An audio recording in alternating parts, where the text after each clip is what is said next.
کا خاص احسان ہے یہ اولیاء اللہ، زمانہ جسم ہے اور جان ہے یہ اولیاء اللہ۔ الحمدللہ رب العالمین والصلاة والسلام علی خاتم النبیین، اما بعد فاعوذ باللہ من الشیطان الرجیم، بسم اللہ الرحمن الرحیم۔ الصلاة والسلام علیکہ یا رسول اللہ وعلی آلک واصحابک یا حبیب اللہ، الصلاة والسلام علیکہ یا نبی اللہ وعلی آلک واصحابک یا نور اللہ۔ پیارے پیارے اسلامی بھائیوں اور مدنی چینل کے ناظرین، پروگرام ہے شجرہ عالیہ قادریہ کے مشائخ۔ جی ہاں، ایک عظیم شجرہ ہے، ایک عظیم اسپریچول چین ہے، اور اس میں ایسے عظیم عظیم بزرگ ہیں کہ بندہ جب ان کا ذکر خیر سنتا ہے تو سر ادب سے جھک جاتا ہے۔ آج ایسے ہی آسمان ولایت کے چمکتے ہوئے ستارے حضرت امام جعفر صادق رضی اللہ تعالیٰ عنہ کی سیرت کے بارے میں جانیں گے، مگر اس سے پہلے کہ ہم ان کی سیرت پر کچھ بات کریں، آئیے درود پاک کی فضیلت پر مشتمل ایک بہت ہی خوبصورت حدیث پاک سنتے ہیں۔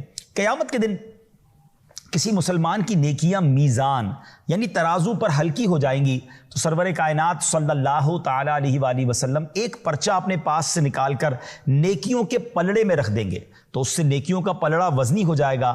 وہ عرض کرے گا میرے ماں باپ آپ پر قربان، آپ کون ہیں؟ تو حضور علیہ الصلوۃ والسلام فرمائیں گے میں تیرا نبی محمد صلی اللہ تعالیٰ علیہ وسلم ہوں، اور یہ تیرا وہ درود پاک ہے جو تو نے مجھ پر پڑھا تھا۔ سبحان اللہ سبحان اللہ، وہ پرچہ جس میں لکھا تھا درود اس نے کبھی، یہ اس سے نیکیاں اس کی بڑھانے آئے ہیں۔ درود پاک کثرت سے پڑھیے ناظرین، اس کو اپنے معمول میں شامل کیجئے۔ آئیے مل کر محبت کے ساتھ بآواز بلند درود پاک پڑھ لیں۔ صلو علی الحبیب صلی اللہ تعالی علی محمد صلی اللہ علیہ وسلم۔ پیارے اسلامی بھائیو، آج جس عظیم ہستی کا ذکر ہونا ہے شجرہ عالیہ قادریہ میں، ہم ان کے توسل سے، ان کے واسطے سے ایک بڑی پیاری التجا پیش کرتے ہیں۔ وہ کیا ہے؟ صدق صادق کا تصدق صادق الاسلام کر، بے غضب راضی ہو کاظم اور رضا کے واسطے۔ تو آج جس صادق کا ذکر ہونا ہے وہ حضرت امام جعفر صادق رضی اللہ تعالیٰ عنہ ہیں، شہید کرب و بلا، راکب دوش مصطفیٰ، امام عرش مقام، امام ہمام، صحابی ابن صحابی، حضرت امام حسین رضی اللہ تعالیٰ عنہ کے پڑ پوتے، عظیم تابعی بزرگ امام جعفر صادق رضی اللہ تعالیٰ عنہ کی ولادت 17 ربیع الاول 80 یا 83 ہجری پیر شریف کے دن مدینہ پاک میں ہوئی۔ دن بھی پیر کا اور شہر بھی مدینہ۔ سبحان اللہ۔ آپ کا نام جعفر ہے اور کنیت ابو عبداللہ اور ابو اسماعیل ہے۔ آپ کی ولادت باسعادت 80 ہجری میں ہوئی۔ حضرت سیدنا امام جعفر صادق رضی اللہ تعالیٰ عنہ کی والدہ محترمہ کا اسم گرامی حضرت سیدتنا ام فروہ بنت قاسم بن محمد بن ابی بکر صدیق رضی اللہ تعالیٰ عنہ ہے، جبکہ آپ رضی اللہ تعالیٰ کے والد گرامی کا اسم مبارک حضرت سیدنا امام باقر بن علی زین العابدین اور بن حسین بن علی المرتضیٰ شیر خدا کرم اللہ تعالیٰ وجہ الکریم ہے۔ یعنی آپ کا کمال دیکھیں کیسی ہستی ہیں کہ آپ والدہ کی طرف سے حضرت ابو بکر صدیق رضی اللہ تعالیٰ سے جا ملتے ہیں، اور والد صاحب کی طرف سے مولا علی شیر خدا کرم اللہ تعالیٰ وجہ الکریم سے جا ملتے ہیں۔ سبحان اللہ۔ یعنی آپ والدہ کی طرف سے صدیقی اور والد کی طرف سے علوی فاطمی ہیں۔ سبحان اللہ سبحان اللہ، کس قدر بڑا نسب ہے آپ کا، کیا عالی خاندان ہے۔ سچ گوئی کی وجہ سے آپ کو صادق کے لقب سے جانا جاتا ہے۔ اس کے علاوہ فاضل، طاہر بھی آپ رحمت اللہ تعالی کے القابات ہیں۔ آپ نے مدینہ منورہ کے مشک بار علمی فضا میں آنکھ کھولی، اپنے والد گرامی حضرت امام ابو جعفر محمد باقر اور حضرت سیدنا عبید اللہ بن ابی رافع، نواسہ صدیق اکبر حضرت سیدنا عروہ بن زبیر، حضرت سیدنا عطا اور حضرت سیدنا نافع علیہم الرحمہ کے چشمہ علم سے سیراب ہوئے۔ یعنی ان سب کی صحبتوں کا فیض آپ نے حاصل کیا، اور 2 جلیل القدر صحابہ کرام حضرت سیدنا انس بن مالک اور سیدنا سہل بن سعد رضی اللہ تعالی عنہما کی زیارت سے مشرف ہونے کی وجہ سے آپ رحمت اللہ تعالی تابعی ہیں۔ یاد رکھیں، جو کوئی شخص ایمان کی حالت میں نبی پاک کا دیدار کر لے یا ان کی صحبت اٹھائے اور ایمانی کی حالت میں اس کا انتقال ہو جائے تو وہ صحابی ہو جاتا ہے، اور جو ایمان کی حالت میں کسی صحابی کا دیدار کر لے یا ان کی صحبت اٹھائے اور ایمان کی حالت میں ان کا وصال ہو تو وہ تابعی ہوتا ہے۔ ناظرین، ان کی دینی خدمات، کتاب کی تصنیف سے زیادہ مشکل افراد کی علمی اخلاقی اور شخصی تعمیر ہے، اور استاد کا یہ سب سے بنیادی کردار ہوتا ہے۔ حضرت امام جعفر صادق رحمۃ اللہ تعالی علیہ کی صحبت میں رہ کر کئی شاگرد امت کے لیے منارہ نور بنے۔ آپ کے علمی فیضان سے فیضیاب ہونے والوں میں آپ کے اپنے فرزند امام موسیٰ کاظم، پھر امام اعظم ابو حنیفہ، امام مالک، حضرت سفیان ثوری، حضرت سفیان بن عیینہ رحمۃ اللہ تعالی علیہم کی یہ نام سر فہرست ہیں۔ آپ نام دیکھیں کون سے ہیں، اتنے بڑے علم کے سمندر وہ آپ سے فیضیاب ہوئے، آپ ان کے استاد ہیں۔ اللہ اکبر، کیسا آپ کا فیضان جاری ہے۔ اچھا، آپ کی خوف خدا اور آپ کے معمولات کیسے تھے؟ خوش اخلاقی آپ کی طبیعت کا حصہ تھی، جس کی وجہ سے مبارک لبوں پر ہمیشہ مسکراہٹ سجی رہتی تھی۔ جب کبھی ذکر مصطفیٰ ہوتا تو پیارے آقا علیہ الصلوۃ والسلام کی تعظیم اور ہیبت کی وجہ سے آپ کا رنگ زرد ہو جاتا۔ کبھی بے وضو حدیث بیان نہ فرماتے، نماز اور تلاوت میں مشغول رہتے یا خاموش رہتے، آپ کی گفتگو فضول گوئی سے پاک ہوتی۔ اللہ اکبر۔ ناظرین ذرا آپ سوچیں کہ کیا شاندار شخصیت ہیں کہ آپ کی گفتگو جو ہے وہ فضول گوئی سے پاک ہوتی، زبان پر مسکراہٹ ہوتی، ذکر و درود ہوتا، اور آپ کے معمولات زندگی سے آباء و اجداد کے اوصاف جھلکتے تھے۔ نبی پاک کا ہی خاندان ہے نا، آپ کے رویے میں نانا جان نبی اکرم علیہ الصلوۃ والسلام کی شان کریمی معافی جھلکتی تھی، گفتار سے صدیق اکبر رضی اللہ تعالیٰ کی حق گوئی کا اظہار ہوتا تھا، اور کردار میں شجاعت حیدری نظر آتی تھی۔ آپ کس قدر معاف کرنے والے تھے، عفو و درگزر کی ایک جھلک ملاحظہ کیجیے۔ ایک مرتبہ غلام نے ہاتھ دھلوانے کے لیے پانی ڈالا تو وہ پانی ہاتھ کی بجائے کپڑوں پر گر گیا۔ آپ نے اسے نہ تو جھاڑا نہ ہی سزا دی، اسے معاف کیا، شفقت فرمائی، بلکہ آزاد ہی کر دیا۔ اللہ اکبر۔ یہ نبی پاک کا کیسا خاندان ہے کہ غلطی کرنے والے پر زیادہ مہربان ہو جاتے ہیں، زیادہ شفقت فرماتے ہیں۔ اور نبی پاک علیہ الصلوۃ والسلام کے بارے میں شاعر لکھتے ہیں نا، آتا ہے فقیروں پہ انہیں پیار کچھ ایسا، خود بھیک دیں اور خود کہیں منگتا کا بھلا۔ کیا بات ہے، سبحان اللہ۔ عاجزی کیسی کہ آپ عالی نسب ہونے کے باوجود عاجزی کا پیکر تھے۔ ایک مرتبہ امام اعظم ابو حنیفہ رحمۃ اللہ تعالی علیہ کے عظیم شاگرد، بہت بڑے عالم و صوفی بزرگ حضرت داؤد طائی رحمۃ اللہ تعالی علیہ نے آپ سے ایک بار عرض کی کہ آپ اہل بیت ہونے کی حیثیت سے مجھے کچھ نصیحت فرمائیں۔ آپ خاموش رہے۔ دوبارہ عرض کی، حضور اہل بیت ہونے کے اعتبار سے اللہ پاک نے جو آپ کو فضیلت بخشی ہے، اس لحاظ سے آپ نصیحت کیجیے، آپ کے لیے ضروری ہے۔ یہ سن کر آپ نے فرمایا، میں تو خود خوفزدہ ہوں کہ کہیں قیامت کے دن میرے جد امجد، میرے آقا جناب رسول اللہ صلی اللہ تعالی علیہ وسلم میرا ہاتھ پکڑ کر یہ پوچھ نہ لیں کہ تو نے میری پیروی کا حق ادا کیوں نہ کیا، کیونکہ نجات کا تعلق نسب سے تو نہیں ہے کہ خاندان بڑا ہے تو بخشا جائے گا، اعمال صالحہ ضروری ہیں۔ اللہ اکبر۔ جب یہ عاجزی والے الفاظ حضرت داؤد طائی رحمۃ اللہ تعالی علیہ سنے تو وہ رو پڑے، اور وہ کہتے ہیں کہ جن کے جد امجد اللہ پاک کے آخری نبی صلی اللہ تعالی علیہ وسلم ہو، ان کے خوف خدا کا عالم یہ، تو میرا حال کیا ہوگا، میرا کیا بنے گا۔ اللہ اکبر۔ ناظرین، یہ اللہ والوں کی ہی باتیں ہیں۔ ہم تو چند نمازیں پڑھ لیں، تھوڑا صدقہ خیرات کر دیں، کوئی دین کی خدمت کر لیں تو پیری زمین پہ نہیں ہوتے، ہم سمجھتے دم درام ہم تو بہت بڑا دین کا کام کر رہے ہیں۔ یہ اس قدر بڑی شخصیات ہیں اور اللہ کے خوف سے لرزاں و ترساں رہتے تھے۔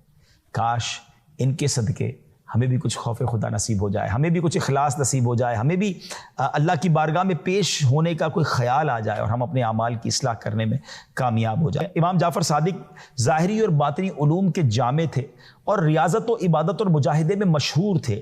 مالکیوں کے عظیم پیشوا حضرت سیدنا امام مالک رحمۃ اللہ تعالی علیہ فرماتے ہیں، میں ایک زمانے تک امام جعفر صادق رحمۃ اللہ تعالی علیہ کی خدمت بابرکت میں آتا رہا، میں نے ہمیشہ آپ کو 3 عبادتوں میں سے کسی ایک میں مصروف پایا، یا تو آپ نماز پڑھتے ہوئے نظر آتے، یا تلاوت قرآن میں مشغول ہوتے، یا پھر روزہ دار ہوتے، یعنی 3 میں سے کسی ایک عبادت پہ ہم مصروف رہتے تھے۔ ہم غور کریں، ہم میں سے بہت سارے وہ ہیں جو کسی نہ کسی گناہ میں مصروف ہوتے ہیں، جن کو دیکھو کبھی ایک گناہ کر رہے ہوں گے، کبھی ایک غفلت کا کام اس میں نہیں ہوں گے تو یہ کر رہے ہوں گے۔ اور اللہ والوں کی لائف ڈسکرائب کیسے ہو رہی ہے، ڈیفائن کیسے ہو رہی ہے، بیان کیسے ہو کہ 3 میں سے کوئی ایک کام کر رہے ہوں گے، یا تو روزہ دار ہوں گے، یا تلاوت کر رہے ہوں گے، یا نماز پڑھ رہے ہوں گے۔ کاش میرے اور آپ کے معمول بھی ایسے صاف ستھرے ہو جائیں۔ اچھا، سخاوت کیسی کہ آپ لوگوں کو اس قدر کھلاتے کہ اہل خانہ کے لیے بھی کچھ باقی نہ رہتا تھا۔ اور یہ نبی پاک کی اداؤں کا ایک حصہ انہیں ملا ہے نا کہ میرے آقا جواد ہے نا، بعض اوقات اپنی ذات پر خرچ نہ فرماتے، دوسروں پہ خرچ فرماتے اور خوب عطا فرماتے۔ سبحان اللہ۔ اچھا، آپ کی ایک اور کرامت سنیے گا۔ خلیفہ منصور نے ایک بار اپنے بیٹوں کو حکم دیا کہ امام جعفر صادق کو میرے روبرو پیش کرو تاکہ میں ان کو قتل کر دوں۔ وزیر نے منع کیا کہ دنیا کو خیر آباد کہہ کر جو شخص عزلت نشین ہو گیا، اس کو قتل کرنے کا کیا فائدہ ہے، وہ تو ویسے دنیا چھوڑ چکے ہیں، وہ عبادت میں مصروف رہتے ہیں۔ خلیفہ نے غضبناک ہو کر کہا کہ میرا حکم ماننا ضروری ہے، انہیں لے کر آؤ۔ حضرت امام جعفر صادق کو جب لایا گیا تو جیسے ہی وہ دربار میں آئے تو منصور نے اپنے غلاموں کو پہلے ہی کہہ دیا جیسے میں سر سے تاج اتاروں نا تم نے امام جعفر صادق رضی اللہ تعالیٰ کو قتل کر دینا ہے۔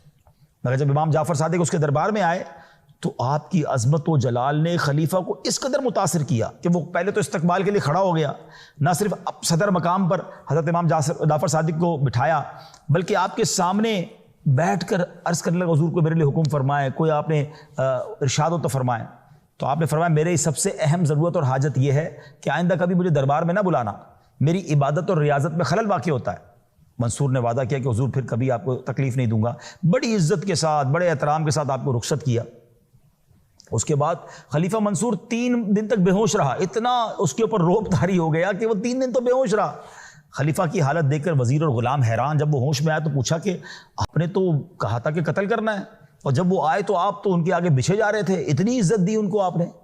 تو وہ کہہ رہے ہیں بات یہ کہ جب امام جعفر آئے تھے نا، تشریف لائے تھے، تو ان کے ساتھ ایک بہت بڑا اژدہا مجھے نظر آ رہا تھا، اتنا بڑا اس کا منہ تھا کہ وہ مجھے میرے پورے چبوترے میرے پورے اسٹیج کو بھی کھا جاتا، اور اس نے مجھے کہا کہ اگر تم نے ذرا سی بھی گستاخی کی تو چبوترے سمیت تمہیں نگل جاؤں گا۔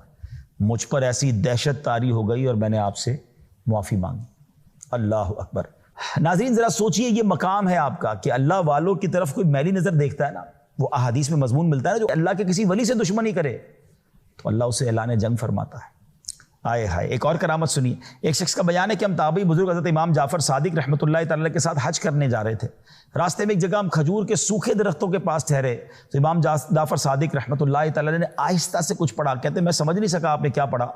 آپ نے سوکھے ہوئے درختوں سے فرمایا اللہ پاک نے جو ہمارے لیے تم میں جو ہمارے لیے رزق پیدا فرمایا وہ ان میں سے ہمیں کھلاؤ۔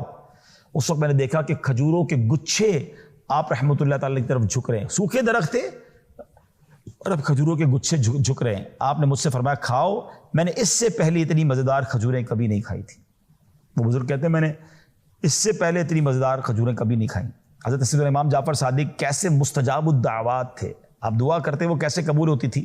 ایک آدمی آپ کے پاس آیا، کہتا ہے حضور دعا کر دیں اللہ مجھے اتنا مال دے کہ میں ہر سال بہت سے حج کروں۔ آپ نے دعا کی اللہ اسے بکثرت مال دے دے، اتنا دے دے کہ زندگی میں 50 حج کرے۔ چنانچہ سے اتنا مال ملا کہ اس نے پورے 50 حج کیے۔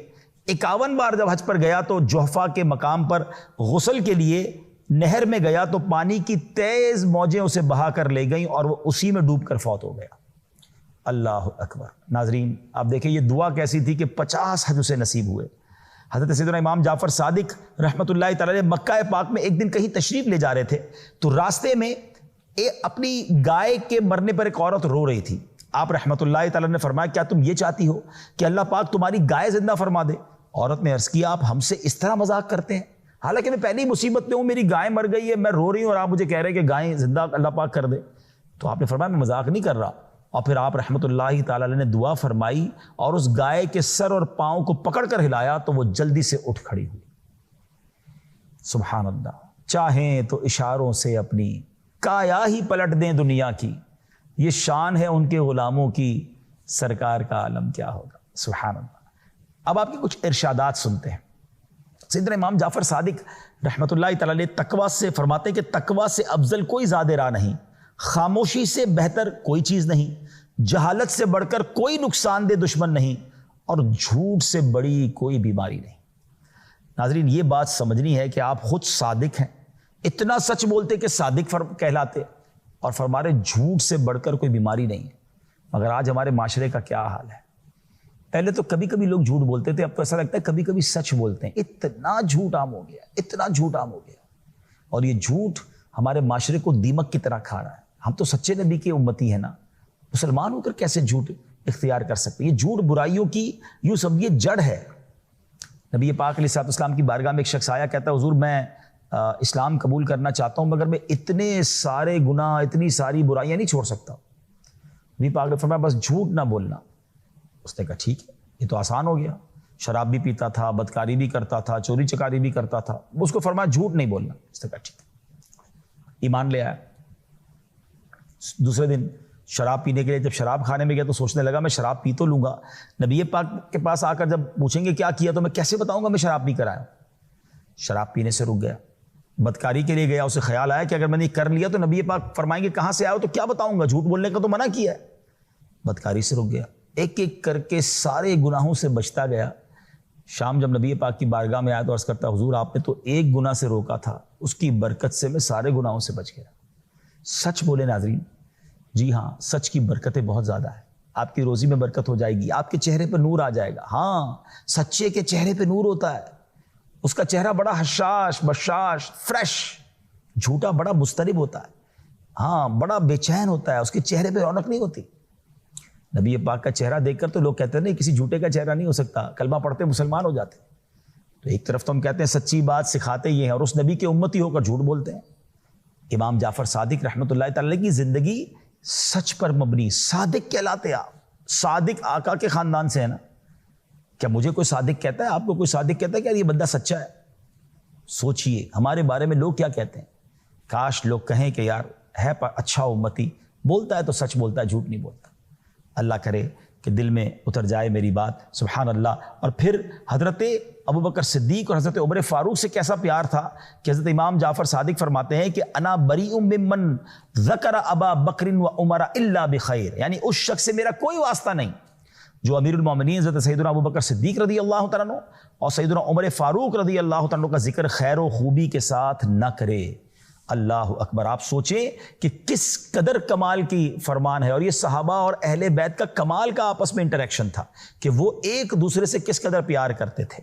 امام جعفر صادق رحمۃ اللہ تعالی علیہ ایک کمال کی ایک اور فرمان عطا فرمایا. میں سمجھتا ہوں یہ دوست بنانے والے، فرینڈ سرکل بنانے والوں کے لیے تو شاندار مدنی پھول ہے. غور سے سنیے کس کو دوست بنانا ہے، کس کی صحبت میں بیٹھنا ہے. آپ فرماتے 5 قسم کے آدمیوں کی صحبت اختیار نہ کرو. نمبر 1 بہت جھوٹ بولنے والا شخص، کیونکہ تم اس سے دھوکہ یعنی چیٹنگ کھاؤ گے، اور وہ سراب یعنی صحرا میں پانی کی طرح نظر والی ریت جیسا ہے.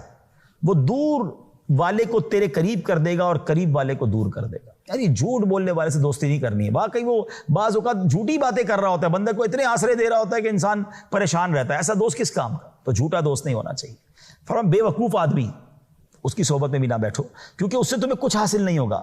وہ تمہیں نفع پہنچانا چاہے گا لیکن نقصان پہنچا بیٹھے گا. بے وقوف جو ٹھہرا، وہ آپ نے واقعہ سنا ہوگا نا کہ ایک بندہ جو ہے اس کا ایک ریچھ اس کا دوست تھا اور بڑی محبت کرتا تھا اس سے، وہ ریچھ سے بڑی محبت کرتا تھا. ایک دن وہ جا کر سویا تو بار بار اس کی ناک پہ مکھی بیٹھتی تھی. ریچھ اسے اڑاتا تھا کہ میرا دوست سو رہا ہے. دوبارہ مکھی بیٹھی، دوبارہ اڑایا. 3-4 بار اس نے کیا. بعد میں ریچھ کو بڑا غصہ آیا کہ یہ مکھی بار بار میرے دوست کو تنگ کر رہی ہے. بہت بڑا پتھر اٹھا کے لایا اور آخر کار اس نے مکھی کو مارنے کے لیے پتھر پھینکا. مکھی تو نہ جانے کہاں گئی، دوست چلا گیا کیونکہ بے وقوف تھا. تو بے وقوف سے دوستی نہیں ہونی چاہیے. نمبر 3 بخیل، کنجوس سے بھی دوستی نہیں ہونی چاہیے، کیونکہ جب تمہیں اس کی ضرورت ہوگی تو وہ دوستی ختم کر دے گا. موقع پڑے، کوئی ضرورت پڑے تو دوست ساتھ ہی نہ آتے تو کس کام کا وہ دوست.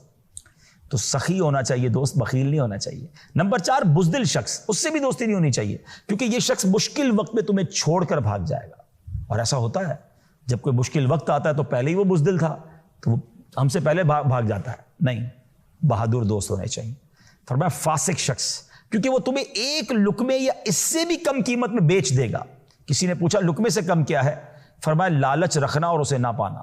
یعنی فاسق جو ہوتا ہے نا، جو اللہ کا نافرمان ہے، وہ ہمارا فرما بردار کیسے ہو سکتا ہے؟ تو ہمیں اللہ والوں سے دوستی کرنی ہے، نیک لوگوں سے پیار کرنا ہے. بہرحال اللہ کرے یہ باتیں سمجھ آ جائیں اور ہم دوست بناتے ہوئے اس کا خیال رکھیں. امام جعفر صادق رحمۃ اللہ تعالی کو 68 برس کی عمر میں 15 رجب المرجب 148 ہجری کو کسی بد نصیب نے زہر دیا جو ان کی شہادت کا سبب بنا. حضرت امام جعفر صادق رحمۃ اللہ تعالی کا مزار پر انوار جنت البقیع میں اپنے والد محترم سیدنا امام باقر رحمۃ اللہ تعالی کے پہلو میں ہے.